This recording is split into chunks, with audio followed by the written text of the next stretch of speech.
नमस्कार, hornbill TV देख रहे हैं आप। मैं हूं आपके साथ विशाल गर्ग। खबरों की शुरुआत करेंगे। उत्तराखंड के अलग अलग हिस्सों में भारी बारिश के चलते तबाही की स्थिति बनी हुई है। कहीं सड़कें धंस गई तो कहीं पर पुल बह गए हैं। इस बीच सीएम पुष्कर सिंह धामी ने जखनियाली आपदा प्रभावित क्षेत्र का दौरा किया। वहीं आपदा में मृतक लोगों के परिजनों से मुलाकात भी उन्होंने की है।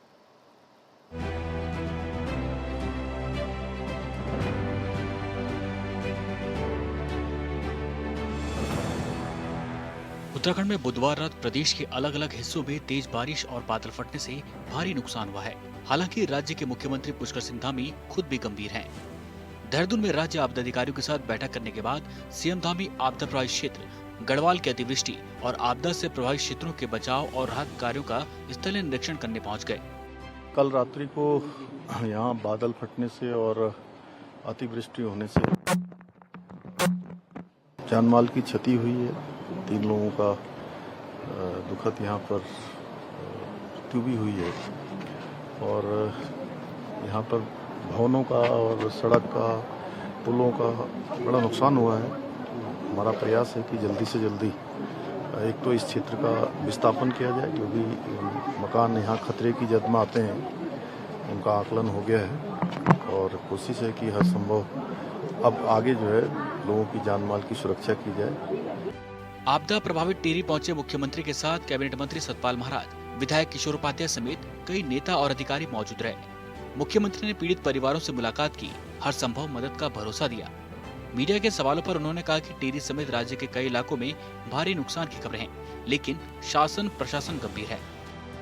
जो लोग हमारे यहाँ आपदा शिविरों में हैं उसमें वृद्ध लोग हैं, गर्भवती माताएं हैं, बच्चे हैं, विकलांग हैं।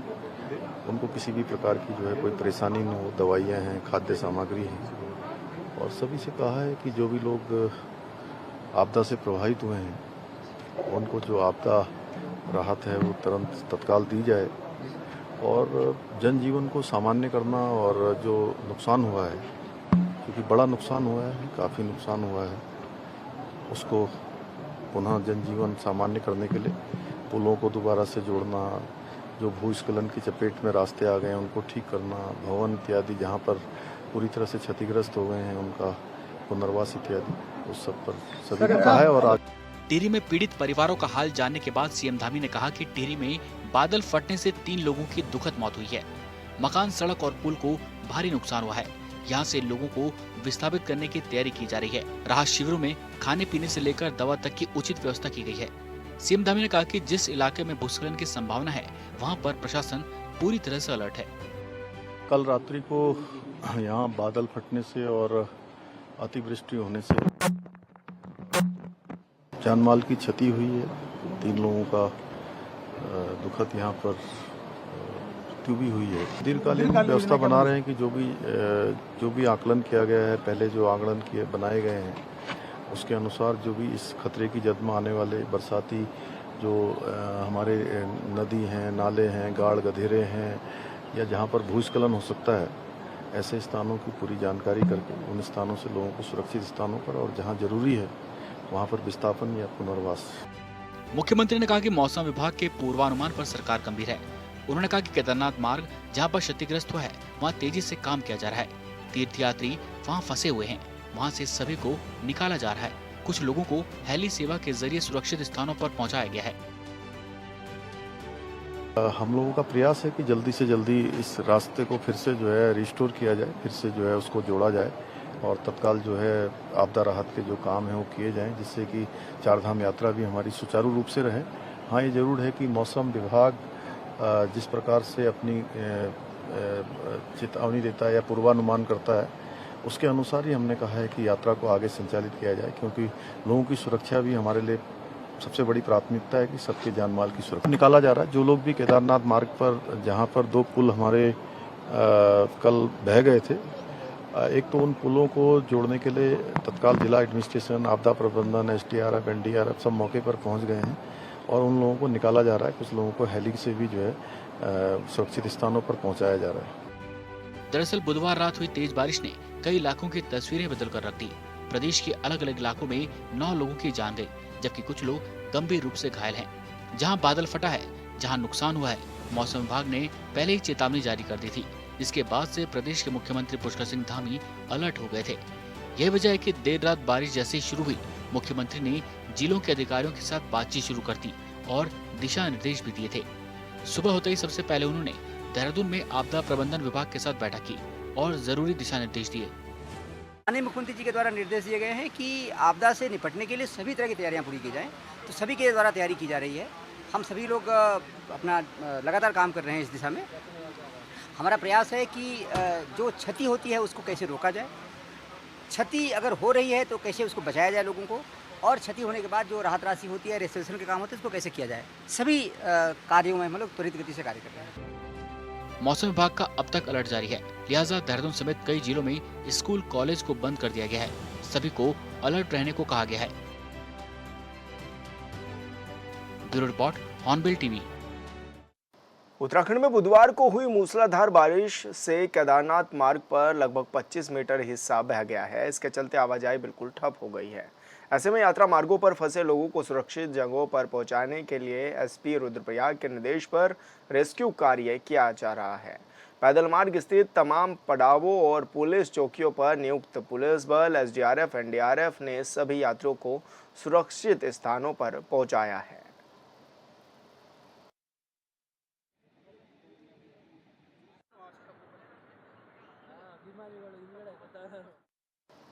श्रीनगर के थलीसैन ब्लॉक के चौथान पट्टी जेती डाग गांव में बादल फटने से खेतों में भारी नुकसान हुआ है। वहीं घरों के अंदर भी मलबा आ गया है, तो वहीं संकेश्वर मंदिर को काफ़ी नुकसान भी पहुंचा है। मंदिर को जाने वाला रास्ता सैलाब में बह गया है। इसके अलावा गौशाला में 6 बकरियों की भी मौत हो गई है।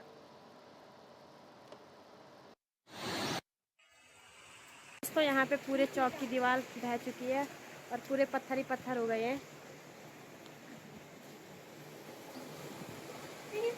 यही नहीं, पूरे गांव में यही हाल हो रखा है। हमारे यहाँ कल डांग गांव में भारी तबाही मची है, जिसके कारण से वहाँ पे बादल फटा है।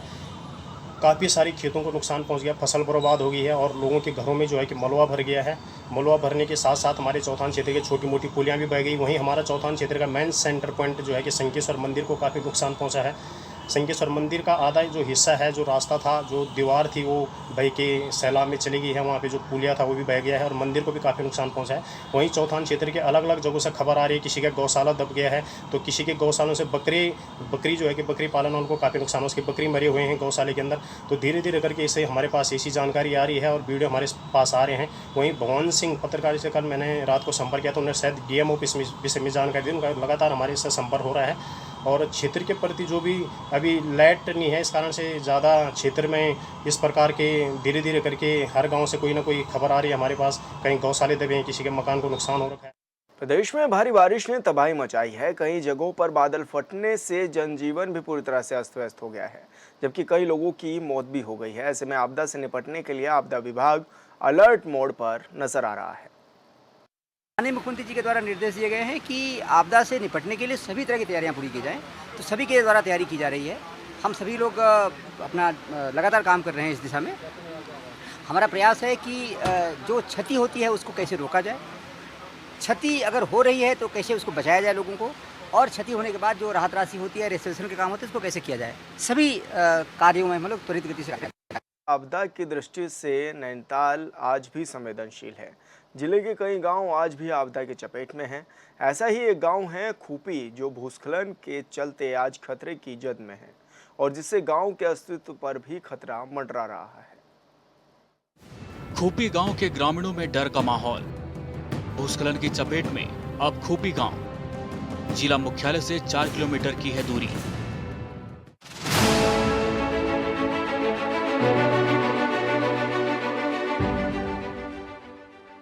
उत्तराखंड में नैनीताल जिला मुख्यालय से मात्र 4 किलोमीटर दूर बसा खूपी गांव अब अपने अस्तित्व की लड़ाई लड़ रहा है। पिछले कई सालों से इस गांव में न सिर्फ लगातार भूस्खलन हो रहा है, बल्कि यहाँ के लोगों की भूमि भी पानी अपने साथ बहाकर ले जा रही है। हालात इतने ज्यादा बुरे हैं कि बची जमीन भी इस भूस्खलन की चपेट में है।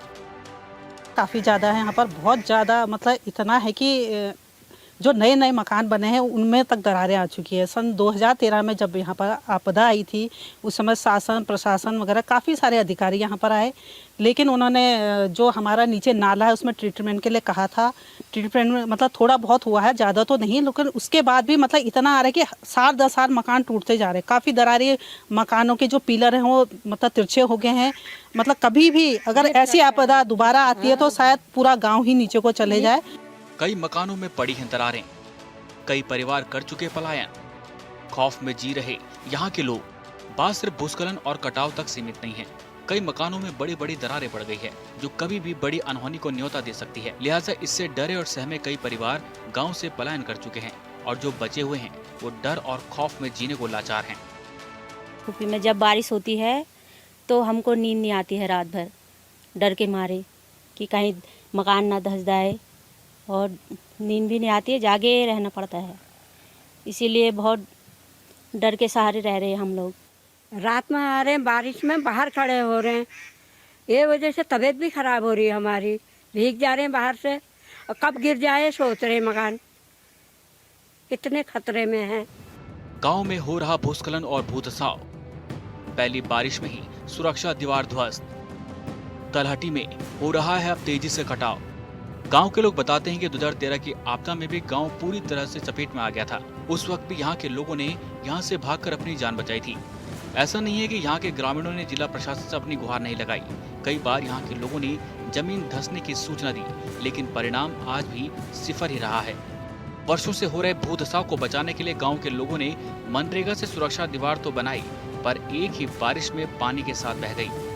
कई वर्षों से जो नीचे ये नाला चल रहा है, इसकी वजह से भूकटान हो रहा है और जिससे हमारे गांव के कई वासियों प्रभावित हो रहे हैं। कई जमीनें लोगों की बह गई हैं और मकानों में दरार पड़ गई है। कुछ लोगों को तो अपने घर छोड़ करके दूसरी जगह शिफ्ट होना पड़ा है। तो कई परेशानियां यहाँ पे उठानी पड़ रही है और अब तो समय इतना हो गया है कि शासन प्रशासन अब जा कर के हमारी पूरी मदद कर रहा है। आज ही हमारे एसडीएम साहब का यहाँ पे एक निरीक्षण था सिंचाई विभाग के साथ, और उन्होंने पूरे गांव में निरीक्षण किया है और हमें उम्मीद है और इतना विश्वास भी है कि जल्दी हमारी समस्याओं को दूर करने का ही प्रयास करेंगे। 2013 आपदा के बाद से लगा रहे हैं गुहार। 2013 में शिकायत, 2024 में जागे अधिकारी। एसडीएम ने कहा खाली गांव करना होगा। ग्रामीणों की वर्षों की गुहार के बाद उप जिलाधिकारी प्रमोद कुमार ने अब भूस्खलन प्रभावित क्षेत्र खूपी का निरीक्षण कर बताया कि गांव के तलहटी में हो रहे कटाव के चलते गांव के कुछ घरों में दरारें आई हैं, जिन्हें सुरक्षा के मद्देनजर खाली करने को कहा गया है। उन्होंने मौके पर मौजूद सिंचाई विभाग के अधिकारियों को इसकी रोकथाम के लिए डीपीआर बनाने के निर्देश दिए हैं, ताकि भूस्खलन प्रभावित क्षेत्र में काम शुरू किया जा सके। सिंचाई विभाग के अधिकारियों के साथ में इसका निरीक्षण किया गया था और इसमें हमने पूरा गांव का भी चेक किया है और दूर से भी हम लोगों ने पूरा निरीक्षण किया है। इसका भूगर्भ सर्वे पूर्व में हो चुका है। जैसे कि सभी लोगों को याद भी है कि पूर्व में 2011 से इस गांव में लैंडस्लाइड होने लग गया था। उससे गांव के कोई नीचे कुछ पोर्शन से को काफ़ी खतरा उत्पन्न हो रहा है। अभी हम लोग जब भ्रमण किया पूरे गाँव का, तो कई मकान कुछ बैठ गए हैं, कुछ में दरारें नई भी हैं, कुछ पुरानी दरारें भी वहाँ दिखाई दे रही हैं। और जो मकान बिल्कुल खतरे की स्थिति में थे, कुछ मकान जो हमको लग रहा था वहाँ पर रहना खतरे खाली नहीं है, ऐसी जो भवन स्वामी है उनको खाली करने का भी बता दिया गया है। उनसे भी कहा गया कि आप वहाँ से सुरक्षित स्थान चले जाएंगे। और तत्कालिक तौर से हमने सिंचाई विभाग के अधिकारियों को भी निर्देश दे दिए हैं कि वो इसका एस्टीमेट तात्कालिक रूप से क्या इसका रोकथाम कैसे हो सकता है उसका एस्टीमेट बनाकर प्रस्तुत करेंगे। पहले ही क्यों नहीं सुनी गई शिकायतें, अब गांव छोड़कर कहां जाएंगे ग्रामीण। पहले ही दिया होता ध्यान तो शायद। बात सिर्फ नैनीताल के खूपी गांव के नहीं है, जिले के कई गांव ऐसे हैं जो आज के समय में भूस्खलन की चपेट में हैं, जहां के लोग बरसात शुरू होते ही डरने लगते हैं, क्योंकि ज्यादा बारिश के बाद भूस्खलन का सबसे बड़ा खतरा रहता है। 2013 में ही खूपी गांव के लोग गुहार लगा रहे हैं और अब 2024 में कहा जा रहा है कि गांव ही खाली कर दीजिए। अजीब लगता है, लेकिन सरकारी काम ऐसे ही होता है, इससे इनकार भी तो नहीं किया जा सकता। Bureau report, hornbill TV. आज राज्यसभा में सांसद महेंद्र भट्ट ने विशेष उल्लेख के तहत लोक महत्व के विषय पर सरकार का ध्यान खींचते हुए उत्तराखंड राज्य में बीएसएनएल की मोबाइल एवं इंटरनेट सुविधा को दुरुस्त करने की मांग की है। महोदय, मैं आपके माध्यम से सरकार का ध्यान राष्ट्रीय आपदा प्रबंधन प्राधिकरण के तहत बाढ़, भूस्खलन और भूकंप में हुई हानि पर आवश्यक प्रतिपूर्ति में वृद्धि करने, भवन क्षति एवं कृषि भूमि के भूस्खलन तथा बाढ़ में क्षति होने पर मिलने वाले मुआवजे में वृद्धि करने की ओर दिलाना चाहता हूँ। महोदय, आपदा प्रबंधन प्राधिकरण राज्य एवं जनपदों में गठित है, परंतु केंद्रीय राष्ट्रीय प्रबंधन प्राधिकरण के मानकों की दिशा निर्देश में ही मुआवजे की राशि देने का राज्यों को अधिकार प्राप्त है। महोदय, मैं उत्तराखंड राज्य का प्रतिनिधित्व करता हूं। वहां पर देवी आपदा के बार बार आने से जहां लोगों को विस्थापित करना हमारे लिए चुनौती होता है, वहीं आपदा में क्षतिपूर्ति की दर इतनी कम होती है कि प्रभावितों को न्यायोचित आर्थिक राशि नहीं मिल पाती। उत्तराखंड के अंदर भारतीय संचार निगम द्वारा दी जाने वाली मोबाइल एवं इंटरनेट सुविधाओं में और अधिक सुधार करने की ओर दिलाना चाहता हूं। महोदय, पहाड़ी राज्य होने के कारण दूर दराज के गाँव को आज के संचार क्रांति से जोड़ने के उद्देश्य से राज्य के 6000 अतिरिक्त गांवों को संचार सुविधा से जोड़ने का निश्चय किया गया था, परंतु मेरी जानकारी के अनुसार अभी तक 2000 के आसपास गांवों को ही इस सुविधा से जोड़ा जा सकता है। उत्तराखंड में मानसून सीजन के चलते आफत की बारिश लगातार जारी है। बुधवार की रात को उत्तराखंड में बारिश ने भारी कहर बरपाया। प्रदेश के अलग अलग जगहों से 9 लोगों के मरने की और कई लोगों के लापता होने की सूचना भी सामने आई। तेज बारिश और बादल फटने की घटनाओं के बाद सीएम ने पूरे सिस्टम को अपने कंट्रोल में ले लिया। इन्हीं तमाम विषयों को लेकर हॉर्नबिल टीवी ने विधायक खजानदास से खास बातचीत की है। भारतीय जनता पार्टी के विधायक खजानदास जी इस वक्त हमारे साथ मौजूद हैं, उनसे बातचीत करेंगे। सर, राज्य में जिस तरह से अब आपदा जैसे हालात हो रहे हैं, किस तरह से राज्य सरकार गंभीर है, किस तरह से कार्य कर रही है?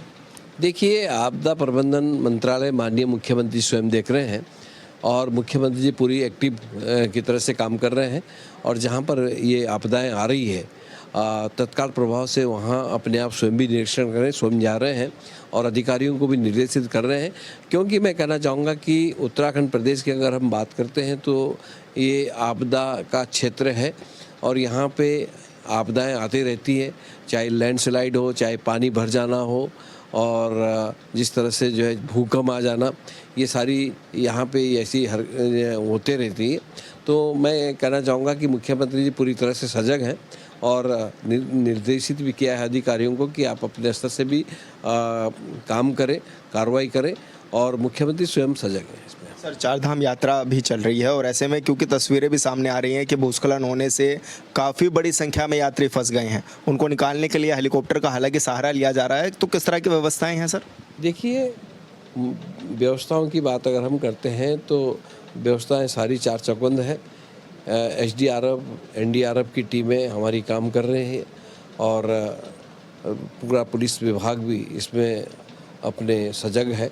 और आज ही अगर जिस तरह से कल घटना केदारनाथ में हुई है, कुछ लोग फंसे हैं, वहाँ पर मुख्यमंत्री स्वयं गए हैं आज देखने के लिए कि यहाँ पर क्या स्थिति है और जैसे जिन जगहों पर बादल फटा है वहाँ पे नुकसान हुआ है उसका भी जायजा मुख्यमंत्री स्वयं ले रहे हैं। इसलिए सजगता से काम हो रहा है और विशेषकर ये प्रदेश आपदा का प्रदेश है। कुछ न कुछ जब भारी बारिश होगी तो यहाँ पे आपदाएं आती रहती है, इसलिए सजगता से हमारा आपदा प्रबंधन भी काम कर रहा है और दिशा निर्देश भी माननीय मुख्यमंत्री जी समय समय पर देते रहते हैं। अलर्ट कर दिया गया है, जैसे कल शाम ज़्यादा बारिश बताई गई तो मुख्यमंत्री जी ने तत्काल प्रभाव से अब उसको कमान अपने हाथ में ली और सभी जिला अधिकारियों को निर्देशित किया। सर, कितनी बड़ी चुनौती भी आप मान रहे हैं, क्योंकि एक तरफ 4 धाम यात्रा चल रही है, दूसरी तरफ कांवड़ यात्रा चल रही है और तीसरी तरफ इस तरह से भूस्खलन आ जाना, बादल फट जाना, सरकार के लिए कितनी बड़ी चुनौती हो जाती है ये सब मैनेज करना? देखिए, इस चुनौती को हम स्वीकार करते हैं, स्वीकार करना ही पड़ेगा।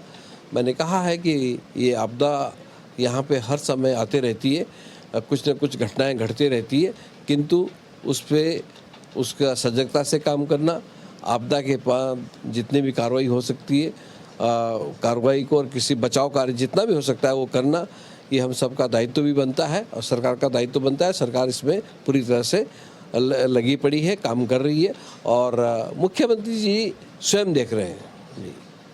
सर, लेकिन जिस तरह से राजधानी के हालात भी किससे छिपे नहीं है, राजधानी में भी इस तरह के हालात अब नज़र आते हैं कि बारिश होती है और लोगों के घरों में पानी घुसना शुरू हो जाता है। किस तरह की कमी आप इसको मानते हैं और कैसे ये ठीक हो सकती है सर? देखिए, सबसे पहले तो हमको ड्रेनेज सिस्टम सही करना पड़ेगा। क्योंकि हमारा जो प्लेन का क्षेत्र है, जो शहरी क्षेत्र है, उसमें पानी भर जाता है। और क्योंकि ज़मीन तो सारी खाली रह नहीं गई है, उसमें निर्माण कार्य हुए हैं, सीमेंटेड सड़कें बन गई है, तारकोल वाली सड़कें बन गई है और पानी ज़मीन के अंदर नहीं रिझ पा रहा है। इसलिए पानी ने अपना स्थान तो लेना ही लेना है। इसलिए हमको ड्रेनेज सिस्टम को थोड़ा सा फॉलो करना पड़ेगा, उसको ध्यान देना पड़ेगा, हमको ड्रेनेज सिस्टम को दुरुस्त करना पड़ेगा और तभी ये पानी भराव कम हो सकता है। जैसे मैं आपको उदाहरण देना चाहूँगा कि दर्शनलाल चौक से लेकर के और सहारनपुर चौक तक पानी भराव बहुत ज़्यादा होता है। वहाँ पे जो पहले का ड्रेनेज बना हुआ है, नालियाँ जो बनी हुई है, वो कम है, कम मात्रा में है। वहाँ पे नाले बनाने का एस्टिमेट सरकार को जा चुका है। मुझे लगता है कि इसी साल में वो स्वीकृत होगा, फिर थोड़ा कम होगा।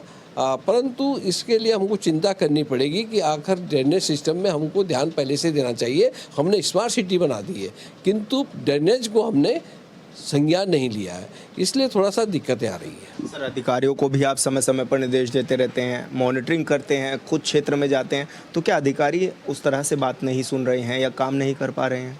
देखिए, अधिकारियों को भी देखना चाहिए, उनको जो जिम्मेदारी दी गई है, आप अपनी क्वालिफिकेशन के अनुसार जो है आप अधिकारी बन गए हैं और जनप्रतिनिधि भी जनता में से ही आते हैं, चुन कर के आते हैं। सब हम जनता की सेवा के लिए, फिर ऐसी व्यवस्था नहीं आनी चाहिए कि दूसरे के सम्मान को ठेस पहुंचे। इसलिए अधिकारियों को तत्काल प्रभाव से काम करना चाहिए, जनहित के कार्य को करना चाहिए और ऐसा नहीं कि आप लंबित करें किसी कार्य योजना। जब आपके पास आ जाती है, उस कार्य को आपको तत्काल प्रभाव से करना चाहिए, उसको आगे बढ़ाना चाहिए।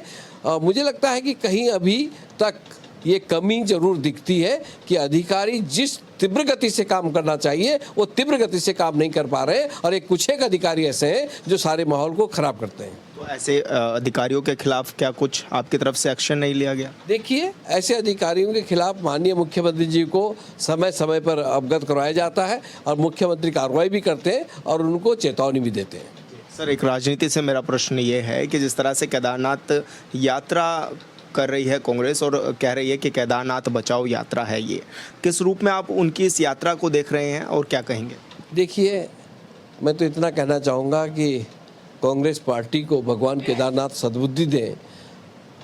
राजनीति के अनेकों प्रकार हो सकते हैं, किंतु राजनीति में अगर भगवान को हम ले आएंगे तो ये अच्छी बात नहीं है और भगवान के आधार पर हम राजनीति करेंगे तो इसका मतलब हम बहुत ही गलत तरीके से भटक रहे हैं। इसलिए मैं इतना कहना चाहूँगा कि केदारनाथ जी से लेकर के और किसी भी प्रकार की राजनीति नहीं होनी चाहिए और इसमें कांग्रेस को भी सोचना पड़ेगा और सोचना भी चाहिए। लेकिन सर, एक तरफ तो वो आप पर कहते हैं कि धर्म की राजनीति बीजेपी करती है, बीजेपी कह रही है कि भगवान की राजनीति कांग्रेस कर रही है, तो आखिर ये कहाँ मामला अटका हुआ है? कौन ये धर्म की और भगवानों की राजनीति कर रहा है? देखिए, हम तो ये कहना चाहते हैं कि भगवान श्री राम को जो मानने से इनकार करते हैं, अब वो उनके लिए भगवान कहाँ से हो गया है? अब भगवान पे राजनीति कहाँ पे करने लगे हैं? जो लोग राम को काल्पनिक मानते हैं, आज जो भगवान केदारनाथ की बात कर रहे हैं, तो मुझे लगता है कि कांग्रेस का ये दोहरा चरित्र है, वो हाँ भी है ना में भी है। तो इसलिए कांग्रेस को कम से कम ये सोचना चाहिए कि हम कहाँ पर स्टैंड कर रहे हैं।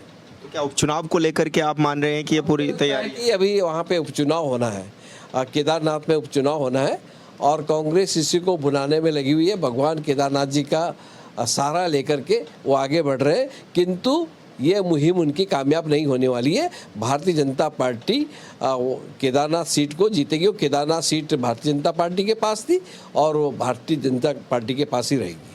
धन्यवाद सर, हॉर्नबिल टीवी से बातचीत करने के लिए। खजान दास जी को आप सुन रहे थे, जो कि तमाम विषयों पर हमसे बातचीत कर रहे थे।